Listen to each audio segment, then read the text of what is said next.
Today in Squad Busters, I'll be going over everything coming to the game in this month of July. I'll also be letting you guys know when I think the next update is going to be and what could potentially be in that update. Use code Claz if you buy anything in the Squad Busters shop, and let's get into it. Okay, so before we get into what I think is going to come out this month, let's start off with Sonic, because Sonic recently came out a few weeks ago and the event has recently ended. So if you want to get Sonic now, you're going to have to go to the shop and buy him with Sonic Hero Points, and as you can see, you can buy it for 4 days. Now, Sonic, the event, will be coming back in the future. They said it's going to be coming out again sometime this year, so this makes me think it's only going to be coming back once this year. So you kind of need to max out your Sonic either with these offers here, or wait until the event comes back and max it then. Otherwise, it will probably be like Transformers, where it only comes back like a couple times a year. Anyways, moving on to what we're going to be getting for this next month. So I want to start off by saying I don't think there's going to be an update this July. In fact, I know there's not going to be an update this month in July, although we are going to be getting some new content,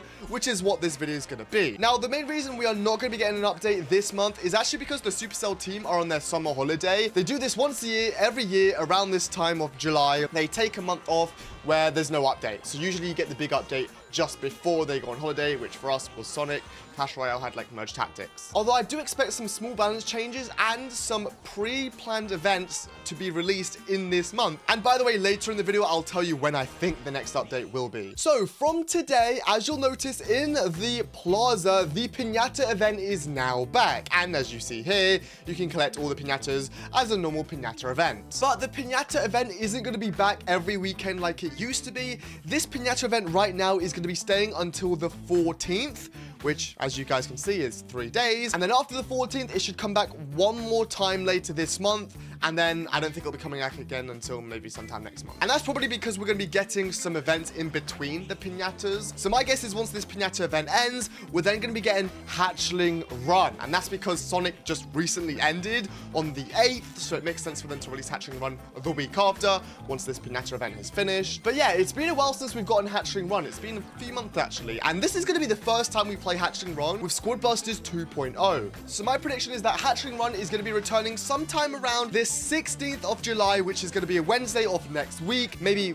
give or take a few days. Might not be that day exactly. It's just kind of my guess. It would make sense because obviously Sonic ended on the 8th. A week later, you know, Hatchling Run after Piñata Festival ends. And then I think Hatchling Run will last for about 7 days, maybe 10 days. In the past, it's lasted for 10 days. But if it does last for about 7 days, it means it'll end on the 23rd of July. And then we might get something else, which is Spike, but we'll get to that in a second. But one thing that Hatchling Run has always been good for, and I hope is going to be good for again, is getting a lot of rewards. So I'm 100% expecting us to get hero points again in Hatchling Run. I don't think it's going to be anything crazy. I think it's going to be around 500 hero points a day. And if Hatchling Run does last for around a week, that means we'll get about 3,500 hero points, which I will say is a nice little boost. I don't think we're going to get more hero points. The reason I say that, because I remember the community managers saying at one point that they don't want to give more hero points than you can get in a daily reward. So as you guys can see here, in a daily quest, you get 910 hero points a day, and they said they don't want to give more than what you can get in the quest. So, but honestly, 500 a day isn't too bad. If it's more than that, I'll be very happy though. Anyways, let's move on to the Hatchling Run meta. What do I think is going to be the best meta? Well, obviously it depends on how hard Hatchling Run is going to be. It could be very difficult, and then in that case, this would change. But assuming it's not too hard and you just need to be, you know, decent at the game, I will say this is what I think one of the best starting lineups will be. I think it'll be Sonic for that speed, that crazy speed. You just run around the map, take all the hatchlings. Leon to increase the speed. B, because B is really good to make sure you're getting those hatchlings when, you know, the bees are circling. And then I think it's going to be the giant turret, because we know turrets and also the expo spells back in 1.0 were really good. I think the turret will be good here. And then I think it's going to be the sentry crab. He sort of guards a location, and once he guards that location, he'll just attack anything nearby. So I think he'll just go for all of the chickens that run around the map. I also think there's a potential chance that arrow volley could be good. Maybe even a sneaky bash, a barrel bomb, a fireball could be good. Mine trap could be mediocre. We got Bee Frenzy, could be decent. But yeah, no, I'm pretty confident it's going to be Sentry Crab and the turret. That will be good. But, you know, who knows? Anyways, before we end the video with Spike and letting you know when I think he's coming out and how good he's going to be, I now want to make a prediction on when the next update is going to be and what the next update is going to be. So we now know that there's not going to be an update in July, not possible. But I do think the next update is going to be in August, which is when the team come back from their break. And the reason I say this is because last year was when we got the Lava World in August, when they came back from their summer break, and that was a new world. So in my opinion, it lines up to me. We'll probably get a new update around mid-August. And what I think the new update is going to be is a new world, and this is why. So shout out to Vidalki, by the way, who made a video and he managed to find out some of this information. But for a week when the Sonic update originally dropped, there were 2 futuristic skins in the game. You guys can see them right here. There was a Barbarian King skin and a Mortar skin. And again, shout out to Vidalki who found this and made a video on it. But both of these skins look so cool, by the way. But they're futuristic skins, making me think we're going to get a new futuristic world. Also in Squad Busters China, they were like teasing a futuristic world. So, and we got a new world last year in August once they came back from their summer break. So in my opinion, this all lines up pretty well. Also, we're waiting for Musketeer. Musketeer hasn't come out yet.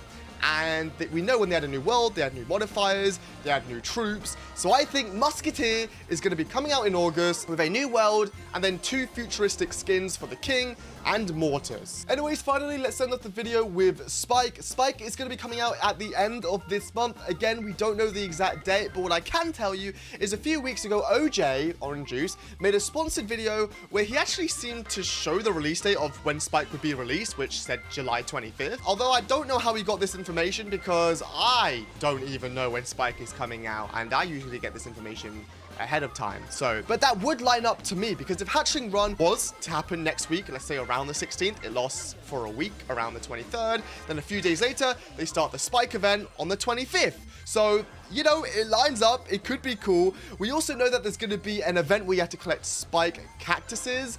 And also, how good is Spike going to be as a hero? Well, I actually made a video using Spike with a bunch of healers. I paired him with like chicken clones, the Barbarian Charge. And to be honest with you, I don't think Spike's going to be that good. His abilities don't look particularly amazing. When you run away, some spikes spawn in. So he might be a hero that survived people somewhat, maybe. But I mean, as you see here, it's just a bunch of healing.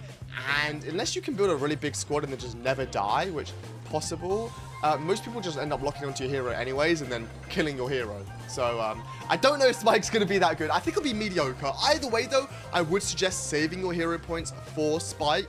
I do think there's also going to be a balance change happening sometime at some point because in the last squad up video, they said Spike would be releasing with balance changes. So my guess is we'll be getting some balance changes as well. So save up your hero points. I would not upgrade the Barbarian King or the Royale King, or honestly, I wouldn't upgrade anything. Just wait to see what they change in the game. Anyways, make sure to use code Claz in the Squad Busters shop if you ever buy anything, and check out my last video where I used Sonic as a free to play. And in fact, I had him maxed out, which is even cooler because at maxed out, he's maxed out.